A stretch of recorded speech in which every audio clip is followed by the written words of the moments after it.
Okay, magandang umaga po sa ating lahat at nag-breaking news kaninang umaga. Ito ngang patungkol kay Attorney Nicholas Kaufman na nag-withdraw bilang legal counsel ni former President Duterte, okay, sa ICC. So yan po ang ating pag-uusapan ngayong umaga, okay? At pag-uusapan rin natin itong analysis po ni Attorney Hinlo na zero possibility of conviction sa magiging takbo ng impeachment sa Senado dito kay VP Sara. Meaning to say, naniniwala po itong si Attorney Hinlo na hindi po mai-impeach si VP Sara pagdating dito kung mangyayari man ang impeachment trial dito sa Senado ni VP Sara. Okay? Yun po ang pag-uusapan natin ngayong araw na ito, ngayong umaga na ito. At bago ang lahat, like and share muna dito sa video natin. At paki-subscribe na rin, no? Sa mga hindi pa nakasubscribe dito sa Donmar TV, subscribe na po kayo kasi libre lang po ang mag-subscribe, walang bayad yan. Pero nga, no? Pag-usapan natin itong nag-breaking news kanina. Medyo ako po ay nalungkot dito sa balita na ito. Pero tingnan natin, no? Kung ano ang magiging analysis natin dito. Ayan. Binalita ito ng ABS-CBN. Breaking news. Nicholas Kaufman at si Dove Jacobs are withdrawing as defense counsels for former President Rodrigo Duterte in ICC case. Okay? Dalawa. Si Nicholas Kaufman at si Dove Jacobs. Nung nakita ko ito sa Facebook nung una, chinek ko talaga kung ito ba legit, no? Kasi alam niyo naman na ang mga mainstream media ngayon hindi na mapagkakatiwalaan, no? So talagang una ko talagang ni-research kaagad si Alvin and Tourism, yung legit na vlogger na sa Hague, no? Kinonfirm natin yan para makakasiguro tayo na hindi po fake news itong binalita ng ABS-CBN. So, eto. Nung chinek ko ang Facebook page ni Alvin and Tourism, eto na po yun. Okay? 2 hours ago, kanina. So, medyo 2 oras pa. Ayan. Medyo totoo nga, no? Na nag-withdraw itong si Attorney Kaufman. Sabi dito, Alvin and Tourism, official statement of Attorney Nicholas Kaufman. Hinanap ko ng hinanap itong video na ito na in-interview si Kaufman. Hindi ko mahanap-hanap. Pati si Alvin and Tourism, wala pa naman siyang video na in-upload na mismo si Attorney Kaufman ang nagbitiw ng statement. Pero ang nakalagay po dito sa post ni Alvin is kung ano yung sinabi ni Attorney Kaufman. Sabi ni Attorney Kaufman, "It has been a privilege for me to represent the former president. I thank both him and the many thousands of supporters who have shown their appreciation for my efforts on his behalf. If my withdrawal is approved, I am convinced that I will be leaving Tatay Digong in safe hands. May God bless the former president, the Duterte family, and the Filipino nation. Daghang salamat." Yan po ang sabi ni Attorney Kaufman. At meron po itong like na 10,700 at meron po itong comments na 756 comments at shinare po ito ng 215 as of 2 hours bago pinost ito ni Alvin. Okay? After pala pinost ni Alvin. So, wala pang official statement o hindi man nakalagay dito kung ano yung reason behind kung bakit nag-withdraw itong dalawang attorney ni Tatay Digong, si Attorney Kaufman. Ang kay Attorney Kaufman lang dito, it's been a privilege. Meaning, hindi niya pinagsisihan na naging legal team o legal counsel siya ni Tatay Digong. Nagpapasalamat siya kay Tatay Digong at sa mga supporters ni Tatay Digong at sa pamilya na rin ni Tatay Digong. Nagpapasalamat siya. At sabi pa niya na kapag ma-approve itong kanyang pag-withdraw ay naniniwala siya, no, na si Tatay Digong is nasa mabuting kalagayan. So, yun, positive yun, no? Sabi pa nga niya, may God bless the former president and sa kanyang pamilya. Pero hindi man binanggit dito kung ano yung reason talaga Pero nung binasa ko ang mga comments dito, ewan ko lang kung totoo ha, pero ang sabi ng iba, umabot na raw ng 1 taon ang contract ni Attorney Kaufman at ang ilan sa mga legal counsel o legal team ni Attorney Kaufman. Kaya sila ay nag-withdraw. Okay, yun ang nakalagay doon. So, wala namang negative na comment kung saan ay nag-withdraw siya because of some other reasons, no? So, sa tingin ko naman, totoo yung yung paniniwala ng iba na nag-end na nga yung contract. Pero sa kabilang banda naman, napaisip ko rin, baka may, kasi magsisimula na yung yung official trial ni Tatay Digong doon sa yung kaso niya talaga, yung mga anong tawag doon, yung kalimutan ko yung case ni Tatay Digong yung extrajudicial killings na marami silang nagki-claim. So eto, di ko lang alam kung may bagong attorney na kinuha on the side of dito sa kay Tatay Digong.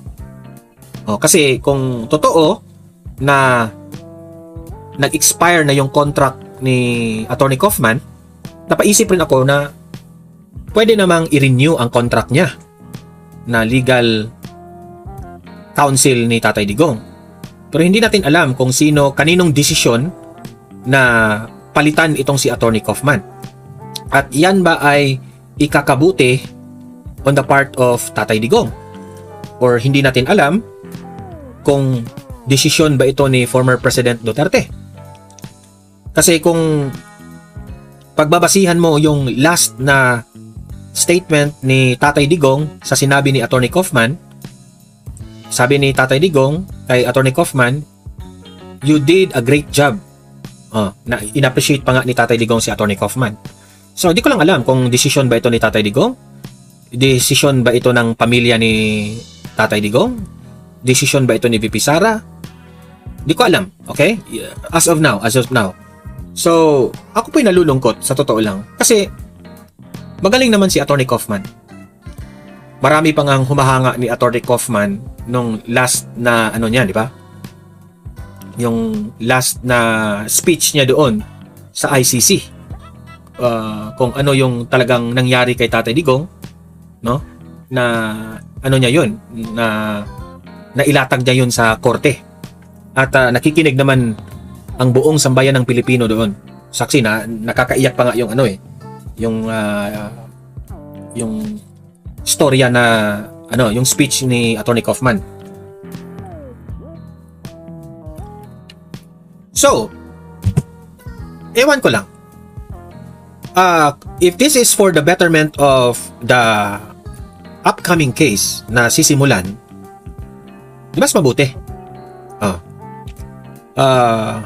And I know, kung meron mang silang bagong nakuha na legal team o legal counsel, siguro naman hindi basta-basta pababayaan ni Attorney Kaufman.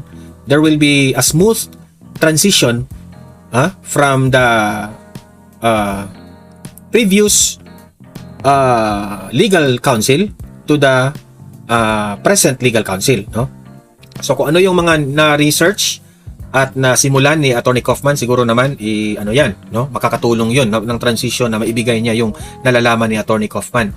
So ako po ipagdasal na lang natin if this is a good move or if this is a bad move.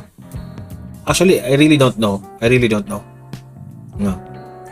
Basta ang sa akin na lang, magpapasalamat na lang tayo kay Attorney Kaufman. Hindi naman siguro madali yung kanyang ginawa, no?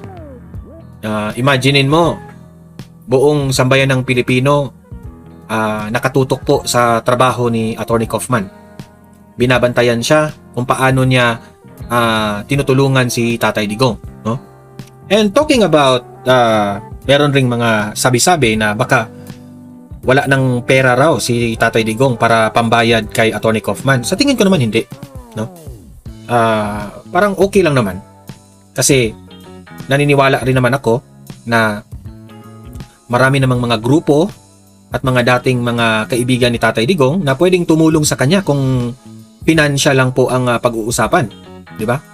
So parang malabo 'yun, no, kung financial. Sa tingin ko naman, baka may kinuha silang bago na mas magaling kay Kaufman when it comes to the yung talagang itong the real trial na dadating, which is yung extrajudicial killings, no, nung kalimutan ko yung term ano ba yung term na yun, yung crime against humanity, yun di ko lang alam so ayan, hintay lang tayo, baka mamaya meron pong video kung saan kasi picture lang po ito di natin makikita rin yung reaction ni Attorney Kaufman. For now, sa nakikita natin, Attorney Kaufman is very professional rin, no, na sa pag-handle niya dito sa case ni Tatay Digong. So, abang-abang lang tayo, no?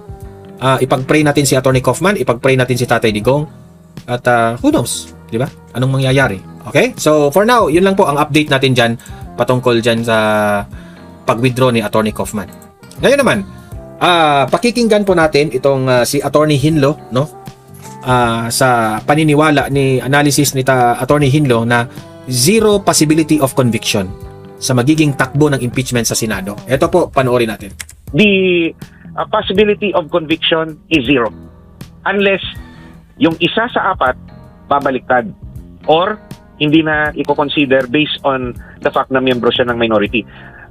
Pero kasi iisipin natin, ang magiging desisyon ng Senado dito sa tingin ko will be political rin Okay? Political rin ito.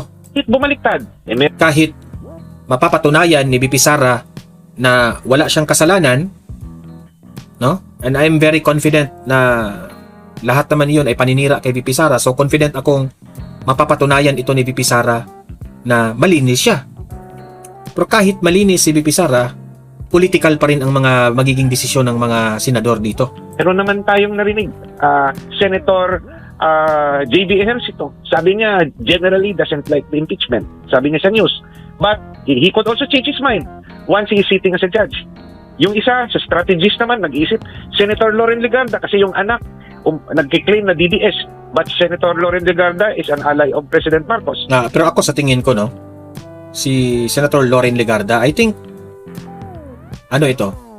papanig ito kay VP Sara. So, hindi natin rin alam. Kasi po, kitang-kita naman natin yung kung ano yung stand ni Congressman Leviste ngayon sa nangyayari sa administrasyong Marcos. At sumusuporta pa nga si Leviste doon sa Davao, pumunta pa sa Davao, di ba? So I don't think na hindi magkapareha ang view ni Loren Legarda at ang kanyang anak. Yung boto ni Senator Legarda. At meron na rin tayong yung magkapatid na Villar. Senator Mark Villar at Senator Camille Villar. They are also friends of the VP, but meron rin sword of Damocles hanging in their head. Pero sa tingin ko, mga Villar, papanig yan sa mga Duterte. Because of mantakin nyo, nanalo si Camille Villar dahil inendorso ni VP Sara. So I don't think na ilalaglag ni Camille si VP Sara. Pending cases against them. There are senators also na hindi natin alam ang boto. Yung kapatid ni Senator Cayetano, si Senator Pia, kalyado ni Pangulong Marcos, pero kapatid niya si Senator Cayetano. Ako sa tingin ko, papayuhan rin siguro naman ni Alan Peter Cayetano itong babaeng kapatid niya. 'Di ba? So pa rin 'yan, si Pia. Mapapanig rin 'yan kay VP Sara. Sa tingin ko in my own analysis.